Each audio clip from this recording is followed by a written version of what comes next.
The final episode is such a great build for everywhere we've been in season 2 and promising what's to come.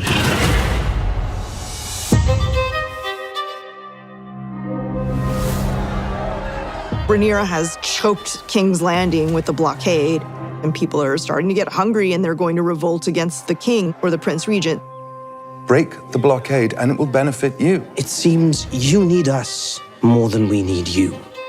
There is a Lannister navy, there is a Hightower navy, but they're on the other side of the blockade. And so they end up going to bargain with the Triarchy, which Tywin is very not on board with, but ends up having to do. But it's a sign of how extreme their position is. This is where the seat of power sits, and this is a very rich cartel of 3 different nations that are in the shipping and piracy business. And they hate Westeros, and they want to seek a profit off of them. He gets sent to Pirate Land to treat with the pirates, to see if he can get the Triarchy to ally with the Greens. Admiral Lohar. He needs to impress me before he can get what he wants. I put him through absolute hell. Singing was the worst. I can handle mud wrestling, but singing's miserable. But it worked because Tywin can't sing. She's a bonkers character that feels like one of these very colorful characters ripped right out of the pages of George's books. The people there take her entirely seriously, and we're sort of looking at her the way that Tywin does, which is, what's going on, and is this real? One of our season highlights was bringing in Shirako Lohar, and it can be a rough show. It's grim, it's a war, a lot of people die. So having that moment of levity and just sort of off-kilterness was really important to us and a really welcome little bit of fun. A jest, my lord. How goes the sea snake? I've given her a new name. The Queen Who Never Was. We really wanted to find a way for him to honor and keep alive the memory of Rhaenys, because it shows the arc that he's been on across the season, where much of his life was about him and his own glory. I mean, he named his ship after himself. Corlys always went out to sea, so Rhaenys never felt like his priority. And when she died, it finally came to Corlys that he always thought about himself. And so he did the one thing he could do, take his namesake, his ship, and make it hers. He's lost all the people he loves. He's sort of come to this place of acceptance and understanding that his great exploits are less important than just having his family around him. Do you know what hunger does to a boy? What grief does? Rhaenys always had the conversation with Corlys about his heir, and none of them really feel like they're the right person. For the first time, Corlys considers Adam and Ellen. Yes, they are bastards, but they are more qualified. One of the things that we talked about, myself, Abu, and Gita, was that nobody speaks to Corlys that way. Not if they've got any sense. The only person who does is Rhaenys. When it came to the tirade, this emotional speech, it came down to the words and playing off Steve and his reactions. Alan doesn't expect it coming out of him. I wasn't expecting it coming out of me either. Like, it was one of those moments where I genuinely felt like I could really let go. I am trying to help you. Now you remember I live. He watched me with my other son picking up wonderful gifts and walking into the castle. And he, who knew I was his father, had to grow up in poverty. For me then to come into his life and sort of go, I'm trying to help you, well, of course he's going to be resentful. You understand the hurt and everything that he's carried for all of these years. You see the way it lands on the sea snake. And I think he knows that he hasn't been the patriarchal figure that he needed to be to these guys, but I don't think he realizes until this moment the cost that it had on this human being. If it is all the same, I will decline any offers of help.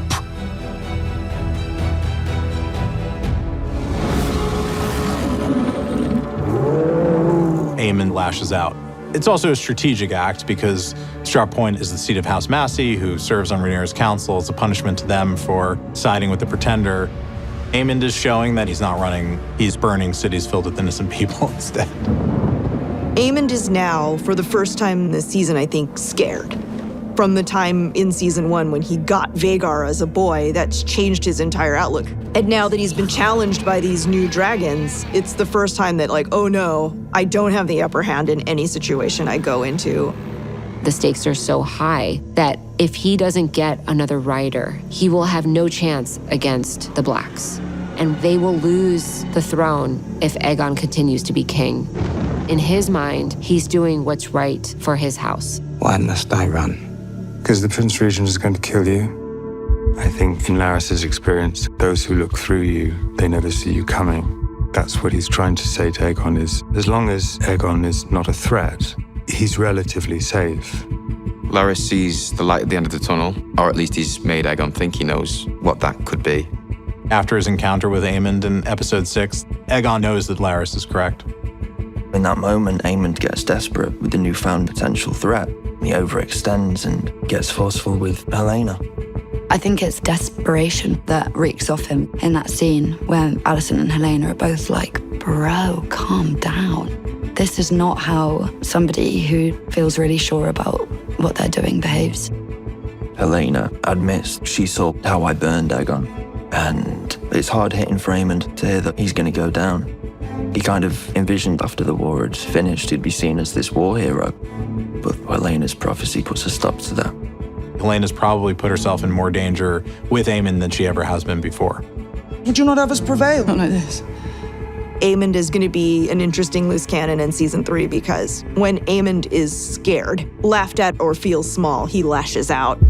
You're either with him or you're against him. You get in his way, you're in for a show.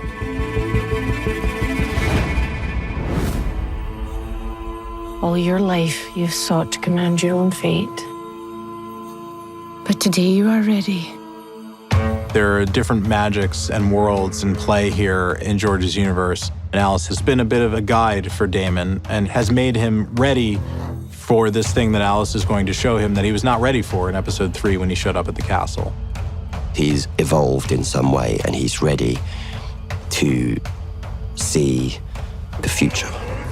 We wanted Daemon to have this final experience that was undeniable to him. He's somebody that has rejected the supernatural his entire life. We definitely wanted to tie what Daemon sees to Game of Thrones because where it picks up, it's Daenerys Targaryen finding those eggs.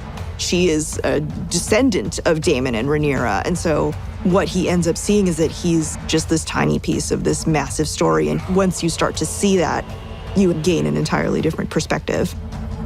This vision brings Daemon into the story of Fire and Ice and takes him to his death. And after his death, it shows him that if he continues to only think of himself, great loss will be had. And then he sees a hope. We know it's Daenerys, but he doesn't know who it is. I mean, he sees a White Walker, which is cool. I was like, come on, that's cool. Even though Rhaenyra and Daemon are not going to save the realm from the White Walkers, their actions do have an impact on how that future is going to play out. You know your part. To evolve from the character that stormed out of Dragonstone in episode 2, we had to see Daemon go through all of his trials and tribulations, and Rhaenyra not knowing what Daemon is going to do. And I do believe he is changed, and he sees that he is not the player, but a piece on the board, as Alice tells him. He sees Rhaenyra on the throne, and I think it gives him the confidence in himself to go, I serve you and I'm yours. And it's not that everything's been resolved, but Daemon realizes that his job is to facilitate Rhaenyra getting to the throne, and that he understands now that Viserys wasn't trying to punish him, and so he's able to let go of his anger at Rhaenyra, just sort of let everything go and let's go do this together. I'm on your team. She wasn't sure throughout the entire season if he was going to try to set himself up as king, and it's this moment of validation that she gets from him that I think is incredibly meaningful. We fight for our queen!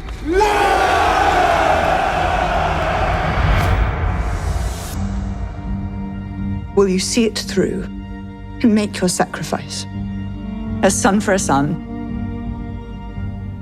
You've seen the massive way that things have changed between meeting number 1 and meeting number 2. And I think both of them have been through further trauma, and it's brought them back around to a place where they're wondering what the cost of all this is for.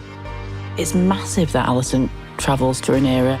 It's treason if Aemond found out, head on a spike. But it's also to look Rhaenyra in the eye as my rawest self. This is me shedding whatever power or queenly status I had. I was wrong, take it. I don't want anything to do with it, I'm done.